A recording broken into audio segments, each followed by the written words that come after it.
Oi pessoal, a gente está de volta para mais uma aula da disciplina de Programação Funcional e dessa vez a gente vai observar um pouco a disjunção entre valores de dois tipos, e isso também é representado por um certo tipo, no caso, pelo tipo either.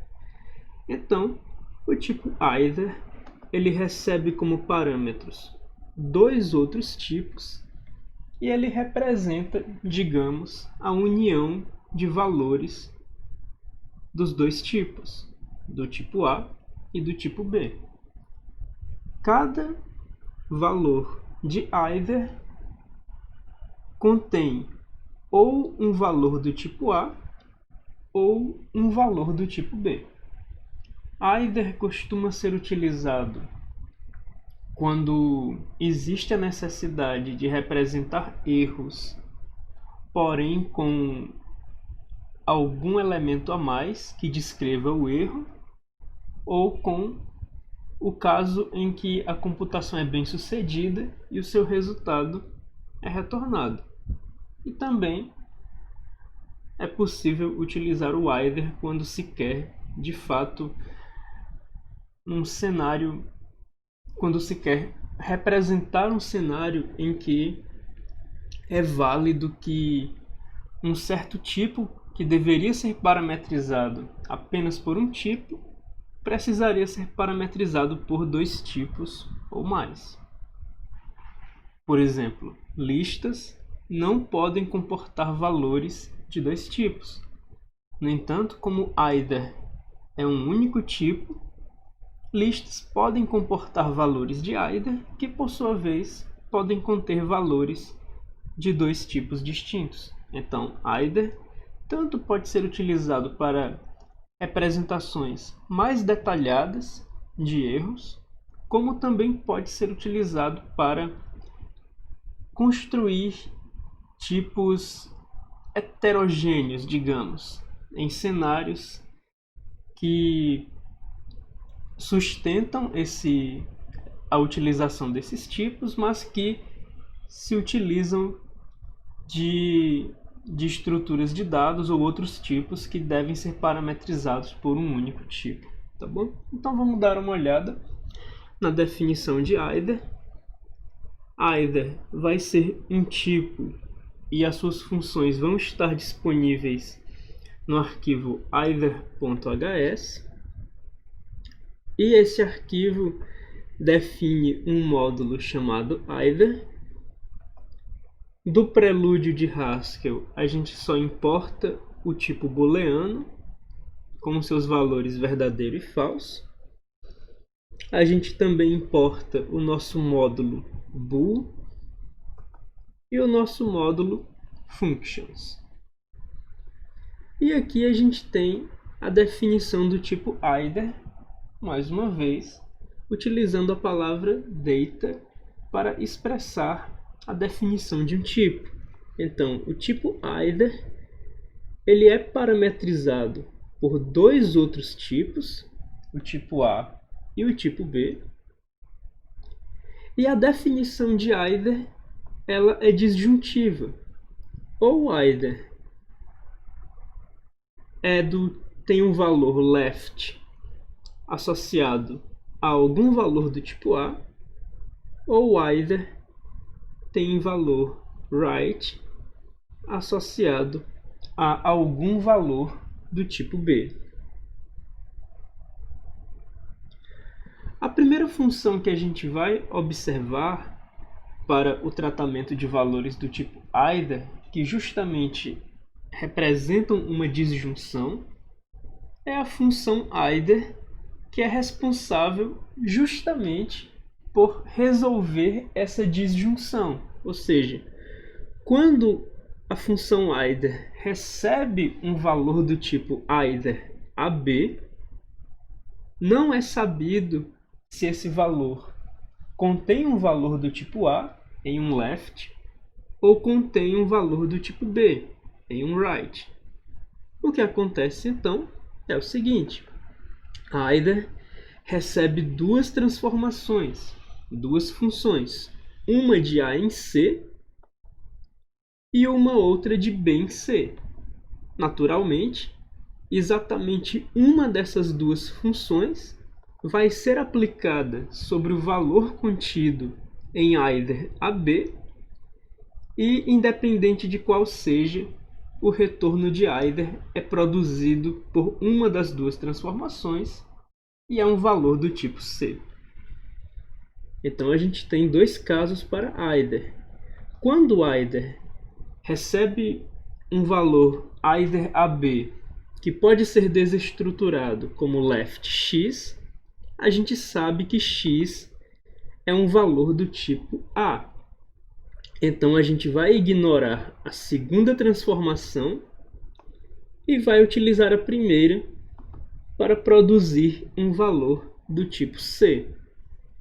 No entanto, quando either recebe um valor do tipo either AB que pode ser desestruturado como right y, a gente sabe que y é um valor do tipo B.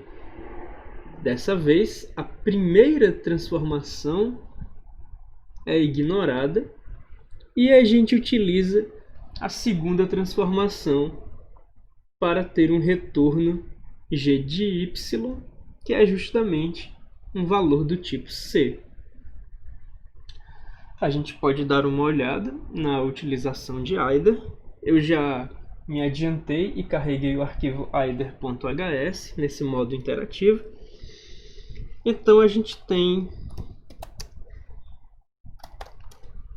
acesso a essa função com a assinatura de acordo com o que está nas notas de aula.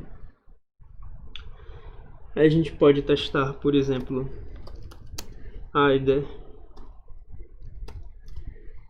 vezes 2 either mais 3 e passar um valor do tipo either AB. Se a gente passar left 5, a primeira transformação é utilizada. Na verdade, eu não tenho uma multiplicação no escopo. Como eu não tenho uma multiplicação no escopo, eu vou importar a multiplicação. Provavelmente eu também não tenho a soma. Então eu vou importar logo as duas. A multiplicação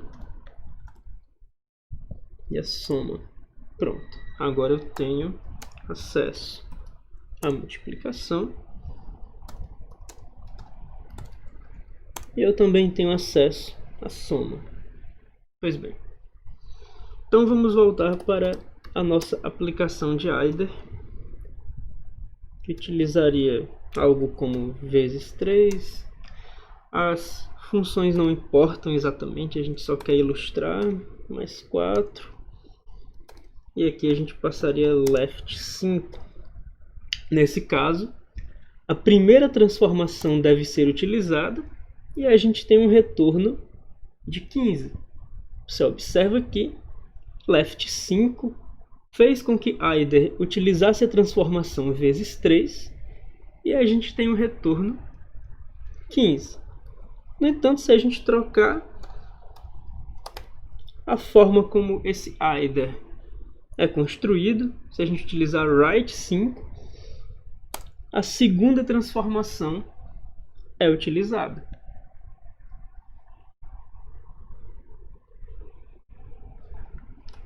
Pois bem, vamos observar mais algumas funções que nos ajudam a lidar com tipos, com valores do tipo either. Quando a gente tem uma lista de valores do tipo either, a gente pode estar interessado em filtrar todos os valores do tipo A ou todos os valores do tipo B e fazer um retorno adequado.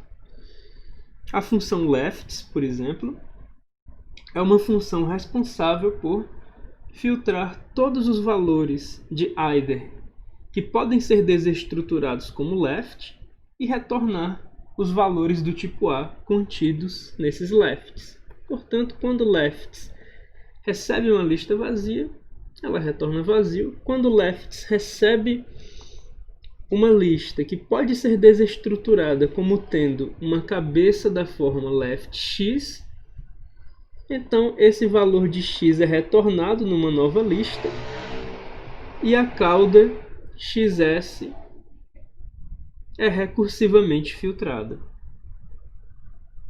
Quando lefts recebe uma lista que pode ser desestruturada como tendo uma cabeça right e algum valor que nós estamos ignorando, e uma cauda xs, então a gente apenas utiliza a recursão de lefts para a cauda xs, já que a cabeça tem um valor que deve ser ignorado.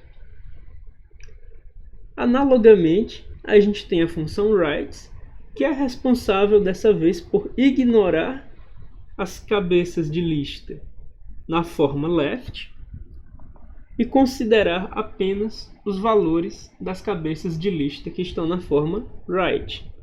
Tá bem? Então a gente tem a função lefts, responsável por filtrar os valores contidos em lefts de either a b e fazer um retorno adequado.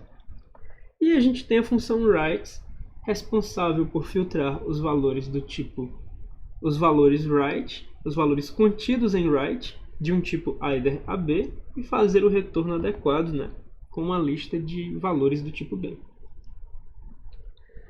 Por fim, a gente tem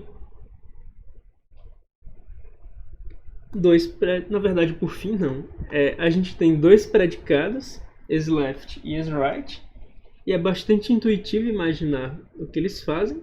isLeft retorna true quando o valor either AB pode ser desestruturado como um left, e retorna false caso contrário.